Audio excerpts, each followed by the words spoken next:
to The Drop, the official podcast of the 130th Airlift Wing. I'm your host, First Lieutenant DeJuan Haley. It's UTA weekend, and in this episode, we'll review highlights from the previous UTA, discuss upcoming events for this weekend, and lastly, have a conversation about mission execution, the third priority set by our Wing Commander. Leading this discussion are our Wing Commander, Colonel Richard Switzer, Command Chief Jeff King, and special guest Lieutenant Colonel John Zirkle, the commander of the 130th Airlift Squadron. Now, Colonel Switzer, I'll turn it over to you. Well, it's good to be back in the seat with you, DeJuan. Thanks for the introduction. Appreciate Colonel Zirkle, John, for joining us today. And as we look forward to April UTA, obviously our number one priority is always readiness. And I'd like to take the opportunity just real quick before we get into what we'll be doing this weekend, but to look back at what we accomplished in March. And so if you remember, we executed two pretty significant muscle movements for the wing with March Medical Madness and the diagnostic fitness test under the new Air Force construct for fitness. And really just want to give a shout out to everybody that had a hand, especially the medical group with the help of Surf P, now the Seaburn Task Force, the detachment there in the med group, and everybody, all the UHMs across the wing that really made Medical March Madness a success. That's something that we instituted some time ago, and it's really driven some smoother processes with the whole aspect of really a goal of getting back time to the units and to their airmen. So we've streamlined things down there in the medical group, and they've done a fantastic job with that. And at the same time, we also executed a wing-wide fitness diagnostic, Chief. So you want to talk a little bit about that? Yeah, absolutely. And first, I'd like to start off by giving props to FSS, who owns that whole program from the wing. They did a great job, outlining that, coordinating with the units, the unit fitness program managers. So kudos to FSS for pulling that off. And also to unit fitness program managers for, that a lot of details went in that, a lot of scheduling, a lot of coordination, and the units themselves for supporting what we needed. And they got it done. And most importantly, thank you to the airmen. We held over 600 people take that test with a couple of units or squadrons deployed. So it was a really good number. We're going to continue that diagnostic the next couple of months until we get to 100%. But last month, over 600 airmen took that test, which gave us some good data points. And it kind of put us where at KWWS, know where we stand at. So excellent job on that. Yeah, like with everything, we take these things. It is a good opportunity to know where we stand, and that's exactly what we found out last month, and really sets the table moving ahead as we welcome back the ops, maintenance, and mission support, mission generation force element deployment that came back, and we're going to get John a chance to talk about that a little more. But as we move into April, just continuing to highlight individual medical readiness, AFSC readiness, and overall mission readiness. That's the cornerstone. It's the foundation of what we do here at the wing. It's what enables us to get after any tasking, priority, or effort that gets sent down to the wing. So our charge to the units this weekend is just to continue that readiness training, take the opportunity for those folks that are coming back in off their deployments to re-engage with some of those baseline events that they need to refresh themselves on and continue to knock out all those readiness requirements. And, of course, it wouldn't be a drill weekend, Chief, if we didn't have some retirements and promotions to highlight. So I know we've got a few Chiefs retiring this weekend. You want to talk about those? Yeah, absolutely. Unfortunately, we do have some retirements, pretty significant retirements in the Chief category. So Chief Eric Condon's going to retire, Chief Jay Lopez is retiring, and Chief Rader's retiring. All three of them have been at the wing. Chief Rader's been at headquarters the last few years, but she was down to one. She started in the 130th Sustainment, has been part of the 130th family forever. But all three have had a great career, and we're going to miss all three of those. So if you have a chance to go out and support them at the retirements, please do so. Yeah, they've had outstanding careers, as you said, Chief, and with their retirement, that provides some opportunity for other airmen to step up into those roles, and then subsequently other folks that will get to move into to additional roles within the wing. But my hat's off to all three of those individuals. I had a chance, fortunately, throughout my career to work with all of them individually, and three outstanding airmen and fantastic chiefs leaving the organization this weekend. They'll certainly be missed, so we thank them for their service. And then moving on to a promotion that we have this weekend with Lieutenant Colonel Copeland in the med group. We'll be promoting him to Colonel. That'll be on Sunday. He's the chief of aerospace medicine down there, and so we'll do that Sunday. I think it's at 1500 in the wing briefing room, and then we have another significant promotion in the wing, right, Chief? We do have a promotion to chief, and congratulations to Senior Hans Kogersberger up in vehicle maintenance. We're looking forward to his promotion this weekend, and congratulations to him. That's a big milestone in one's career to make chief. So shout out to him. And also, before we move on, we do have one more significant thing going on this weekend, which is Saturday, the Hall of Honor. We're going to honor Colonel Bill Peters, and so we look forward to doing that. Yeah, that's a great point. We had a couple delays there with getting that ceremony underway with the government shutdown in the fall, but happy to welcome Colonel Peters back to the wing and his family, and it's outstanding way to honor him as the next inductee into the Hall of Honor, and certainly well-deserved.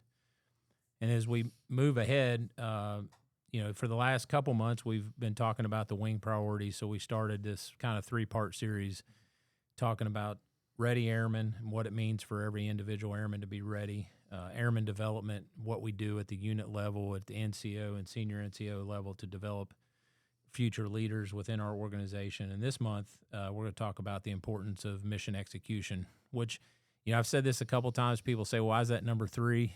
On the priority list? Well, they're all 3 priorities. They're all number 1, really. But really, we put mission execution last on that list. It is the most important thing we do. It's why we're here. But it's built upon the foundation of having ready airmen and developing airmen to be the best individuals they can be. So we're happy to have John Zirkle join us from the Airlift Squadron. He's fresh off a deployment to the Horn of Africa, and we're going to talk a little bit about, the changing environment, kind of what they did over there and what that means for our airmen. And so I get to start out with the first question here, John, and just say, what do you think mission execution means for our airmen in today's complex environment, especially given the current conflict with Iran? All right, sir. Thanks. So, yeah, we left in December, flew out to Africa. We were part of the 75th Expeditionary Airlift Squadron out there. So kind of learned when I got there that I was in charge of both ops and maintenance. So we were all one squadron. We had 135 people that were all driving the mission out there. So normal ops for us, we basically were just flying the ATO. We had a couple of what we call logistics lines that we would fly daily.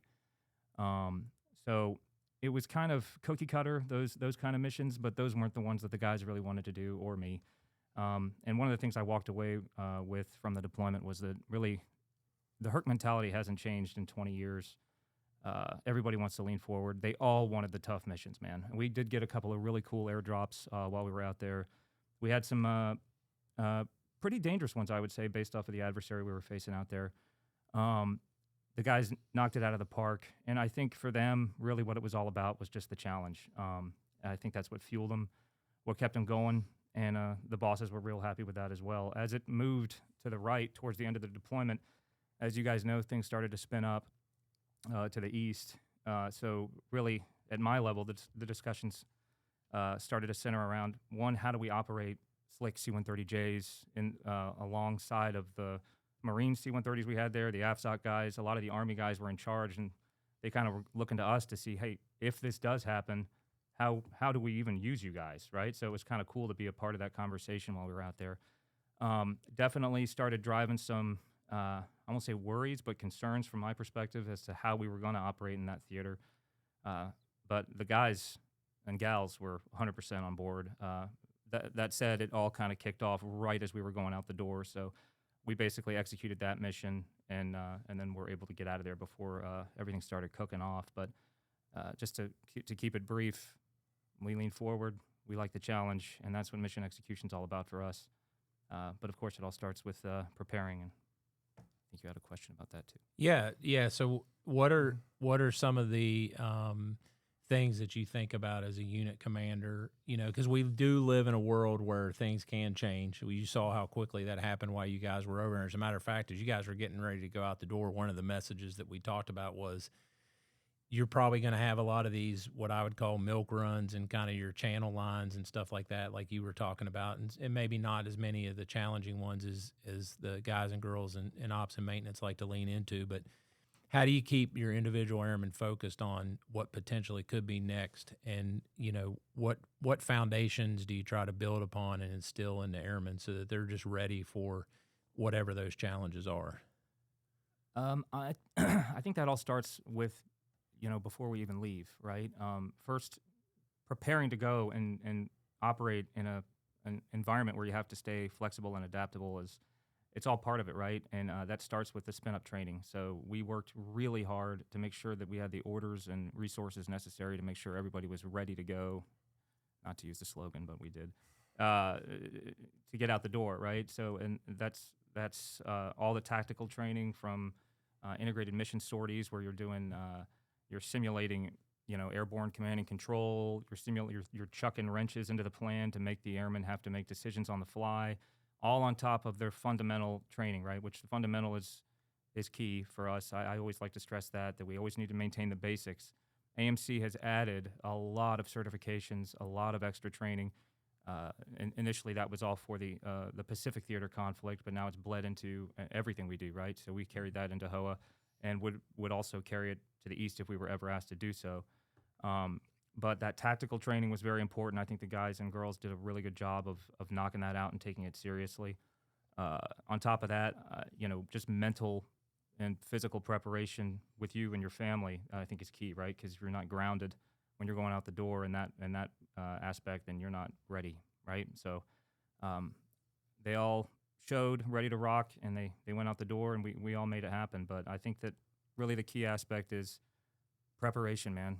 Just knocking out that required tactical training, taking it seriously, because you're going to be employing it you're going to be employing some aspect of it out in theater, maybe not all of it, but a good bit of it. And then just mentally and physically preparing, and spiritually preparing yourself to go out and, face obstacles that are, potentially very dangerous. Yeah. So, Colonel, you mentioned both the physical and mental part about that. When a lot of people think about the physical part, especially when you're at home station, they're thinking about the test or a score, right? But it's more about endurance. It's about the long hours and long days. That's the physical part that I think you have to kind of prepare yourself, and that's what we're trying to prepare for here, home station, before you deploy. Right, and no, that's a good point. And it's endurance not only in physical hardships and the mental stress associated with overwork, it's the mental stress associated with underwork, because there were blank periods right over the holidays where the guys did not get the airlift they wanted. And now idle hands are the devil's playground, right? So we're all worried about, oh gosh, what are they going to get into now?